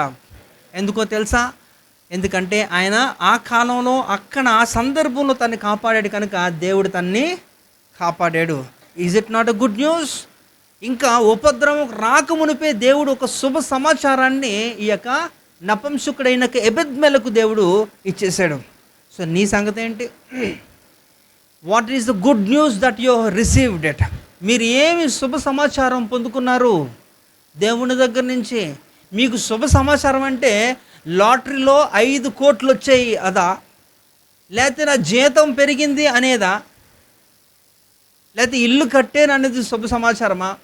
మళ్ళా చెబుతున్నాను, ఇవన్నీ కూడా శుభ సమాచారాలు అవి ఉండొచ్చేమో, కానీ ఇవన్నీ కూడా భౌతికమైనవి. ఆధ్యాత్మికంగా మీరు ఎంతగా ఎదిగారు, దానికి ముందుగా దేవుడు ఇచ్చిన ఒక సమాచారం మీ జీవితంలో ఎలా పనిచేసింది, మీరు పొందుకున్నారా లేదా అనేది అతి ప్రాముఖ్యమైన విషయం. ఆత్మవరాలు నువ్వు పొందుకోబోతున్నావు, నువ్వు అడిగిన దానికి నీకు వస్తుందని చెప్పి దేవుడు చెబితే అది నిజంగా హర్షణీయమే, గొప్పదే అదంతా కూడా. కానీ ఎప్పుడు కూడా మనం వాటి మీద మనసు ఉండదు మనకి. ఎంతసేపు కూడా ఈ లౌకిక సంబంధమైనది భౌతికంగానే మనకి ఏదో ఒకటి, we should be materially blessed అంతే. నేను చెబుతున్నాను, మత్తయి సువార్త 6వ అధ్యాయం 33వ వచనంలో, మొదట ఆయన రాజ్యమును నీతిని వెతుకుడి, అప్పుడు అవన్నీ కూడా నీకు అనుగ్రహించబడుతుంది. నువ్వు అడగలేనివన్నీ కూడా నీకు వచ్చేస్తాయండి. కనుక గుర్తుపెట్టుకొని మరలా మన ఒక మూలవాక్యానికి వెళ్ళి ముగించేద్దాం. సామెతల గ్రంథం 25వ అధ్యాయం 25వ వచనం చూస్తే అక్కడ దప్పికొని చదవాలి త్వరగా, అంటే అయిపోతుందని చిన్న క్లూ వస్తేనే బైబిల్ మూసేసి ఇసిరిపారేస్తారన్నమాట అంతే. దప్పికొనిన వానికి చల్లని నీళ్ళు ఎట్లుండునో, దూరదేశము నుండి వచ్చిన సమాచారం అట్లుండును. కనుక మీకు కూడా గుర్తుపెట్టుకోండి, మీరు దేవుని పట్ల దప్పికొని ఉండాలట. అలాగే దేవుని దగ్గర నుంచి ఒక శుభ సమాచారాన్ని పొందుకునే వారిగా మనం ఉంటే మనము ధన్యులమే. హల్లెలూయా. అంతేనంటారా? ఓకే. సో మరి టైటిల్ ఆఫ్ ద మెసేజ్ ఏంటంటే ఒక చల్ల నీళ్ళు అని రాసుకోవచ్చు మీరు, కోల్డ్ వాటర్, రైట్.